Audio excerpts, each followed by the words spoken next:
Dili basta-basta didaan ang mga tao nga maglakaw lang nga musubay sa Mactan Bridge aron lang kalikayan ang insidente sa paghikog. Mas angayan hinuong may mubantay sa ubos nga habig sa tulay. Si Chelo Valiena sa report.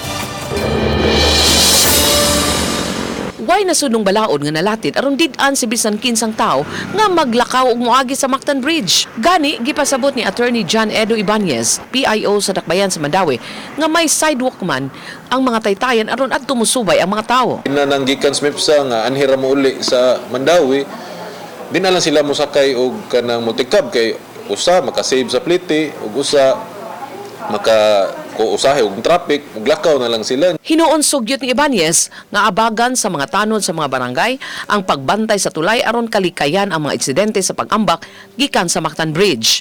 Apan gikinahanglan nga bansayon ang mga tanod unsa-unsa pag-ila ug pagduol sa mga tao nga naghambin sa dakong suliran. Ato lang po ikuan sa city nga atong mga tanods o mga personnel nga